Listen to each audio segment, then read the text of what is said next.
Em nome do Pai, e do Filho, e do Espírito Santo. Amém.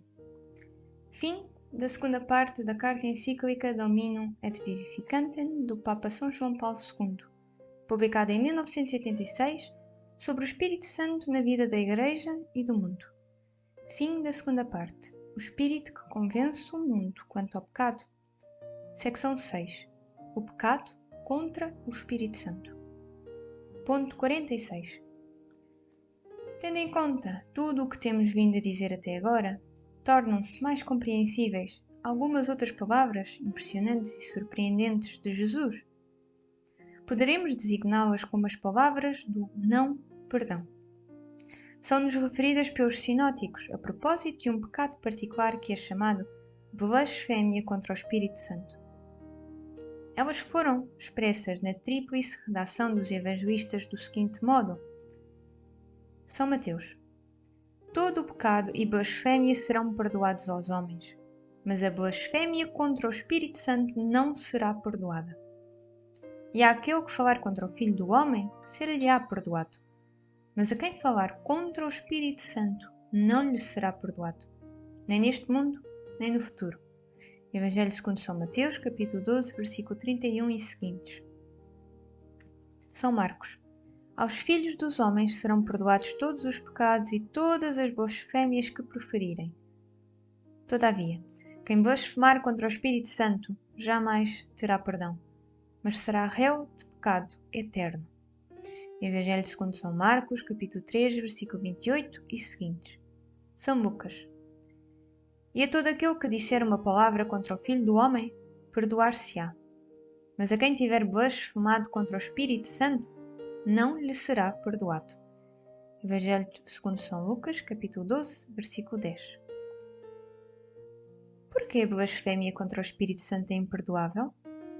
Em que sentido entender esta blasfémia? São Tomás de Aquino responde que se trata de um pecado imperdoável por sua própria natureza, porque exclui aqueles elementos graças aos quais é concedida a remissão dos pecados. Segundo uma tal exégese, a blasfémia não consiste propriamente em ofender o Espírito Santo com palavras. Consiste antes na recusa de aceitar a salvação que Deus oferece ao homem, mediante o mesmo Espírito Santo, agindo em virtude do sacrifício da cruz. Se o homem rejeita o deixar-se convencer quanto ao pecado, que provém do Espírito Santo e que tem caráter salvífico, ele rejeita contemporaneamente a vinda do Consolador, aquela vinda que se efetuou no mistério da Páscoa em união com o poder redentor do sangue de Cristo, o sangue que purifica a consciência das obras mortas. Sabemos que o fruto desta purificação é a remissão dos pecados. Por conseguinte, quem rejeita o Espírito e o sangue permanece nas obras mortas no pecado. E a blasfémia contra o Espírito Santo consiste exatamente na recusa radical de aceitar esta remissão, de que ele é o dispensador íntimo e que pressupõe a conversão verdadeira por ele operada na consciência. Se Jesus diz que o pecado contra o Espírito Santo não pode ser perdoado, nem nesta vida, nem na futura, é porque esta não remissão está ligada, como à sua causa, à não penitência, isto é, à recusa radical a converter-se. Isto equivale a uma recusa radical de ir até às fontes da redenção.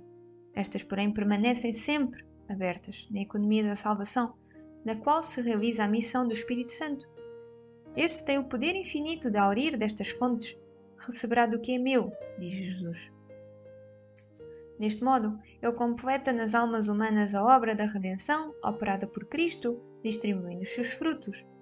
Ora, a blasfémia contra o Espírito Santo é o pecado cometido pelo homem, que reivindica o seu pretenso direito de perseverar no mal, em qualquer pecado, e recusa, por isso mesmo, a redenção. O homem fica fechado no pecado, tornando impossível da sua parte a própria conversão e também, consequentemente, a remissão dos pecados que considera não essencial ou não importante para a sua vida.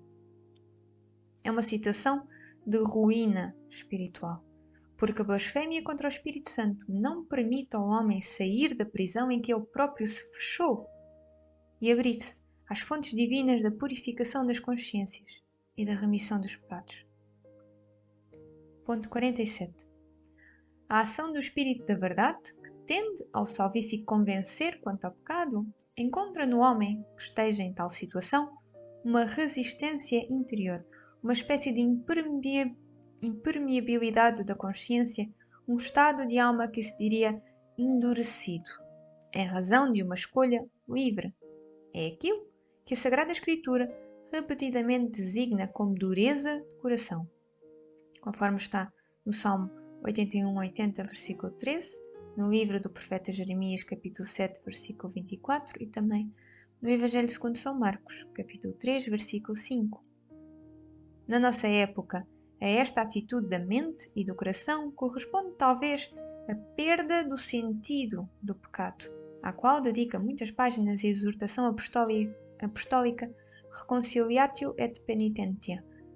Já o Papa Pio XII tinha afirmado que o pecado do século é a perda do sentido do pecado, na sua radiomensagem ao Congresso Catequético Nacional dos Estados Unidos da América, em Boston, no dia 26 de outubro de 1946. E esta perda vai de par com a perda do sentido de Deus. Na exortação acima citada, vemos que, na realidade, Deus é a origem e o fim supremo do homem, e este leva consigo um germen divino. Por isso, é a realidade de Deus que desvenda e que ilumina o mistério do homem. É inútil, pois, esperar que ganhe consistência um sentido do pecado no que respeita ao homem e aos valores humanos, quando falta o sentido da ofensa cometida contra Deus, isto é, o verdadeiro sentido do pecado. Reconciliatio et Penitentia, ponto 18. É por isso que a Igreja não cessa de implorar de Deus a graça de que não venha a faltar nunca a retidão das consciências humanas, que não se embote a sua sensibilidade sã diante do mal e do bem.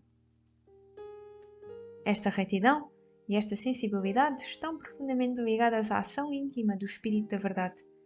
Sob esta luz, adquire em particular eloquência as exortações do apóstolo: não extingais o Espírito, não contristeis o Espírito Santo, conforme está na primeira carta de São Paulo aos Tessalonicenses, capítulo 5, versículo 19, e também na carta aos Efésios, capítulo 4, versículo 30. Mas, sobretudo, a Igreja não cessa de implorar com todo o fervor que não aumente no mundo o pecado designado no Evangelho por blasfémia contra o Espírito Santo. E mais ainda, que ele se desvie da alma dos homens e, como repercussão dos próprios meios e das diversas expressões da sociedade, deixando espaço para a abertura das consciências necessária para a ação salvífica do Espírito Santo.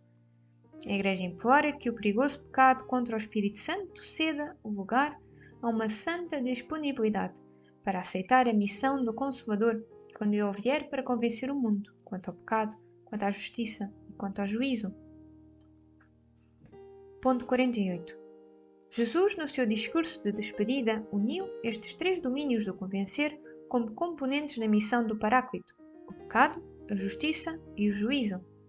Eles indicam o âmbito do mistério da piedade que na história do homem se opõe ao pecado, ao mistério da iniquidade. Reconciliatio et Penitentia, ponto 14 a 22. Por um lado, como se exprime Santo Agostinho, está o amor de si mesmo levado até ao desprezo de Deus. Por outro, o amor de Deus até ao desprezo de si mesmo. A Igreja continuamente eleva a sua oração e presta o seu serviço para que a história das consciências e a história das sociedades na grande família humana não se rebaixem, voltando-se para o povo do pecado, com a rejeição dos mandamentos de Deus até ao desprezo do mesmo Deus. Mas, pelo contrário, se elevem no sentido do amor em que se revela o Espírito que dá a vida. Aqueles que se deixam convencer quanto ao pecado pelo Espírito Santo deixam-se também convencer quanto à justiça e quanto ao juízo. O Espírito da Verdade que vem em auxílio dos homens e das consciências humanas para conhecerem a verdade do pecado, ao mesmo tempo, faz com que conheçam a verdade da justiça, que entrou na história do homem com a vinda de Jesus Cristo. Deste modo, aqueles que, convencidos quanto ao pecado, se convertem sob a ação do Consolador, são, em certo sentido, conduzidos para fora da órbita do juízo, daquele juízo com o qual o príncipe deste mundo já está julgado, conforme está no Evangelho segundo São João, capítulo 16, versículo 11. A conversão, na profundidade do seu mistério divino humano, significa a ruptura de todos os vínculos com os quais o pecado prende o homem, no conjunto do mistério da iniquidade. Aqueles que se convertem, portanto, são conduzidos para fora da órbita do juízo pelo Espírito Santo e introduzidos na justiça que se encontra em Cristo Jesus e está nele porque a recebe do Pai, conforme o Evangelho de São João, capítulo 16, versículo 15, como um reflexo da santidade trinitária. Esta justiça é a do Evangelho e da redenção, a justiça do Sermão da Montanha e da Cruz, que opera a purificação da consciência mediante o sangue do Cordeiro. É a justiça que o Pai faz ao Filho e a todos aqueles que lhe estão unidos na verdade e no amor. Nesta justiça, o Espírito Santo, Espírito do Pai e do Filho, que convence o mundo quanto ao pecado, revela-se e torna-se presente no homem, como Espírito de vida eterna. Fim da segunda parte.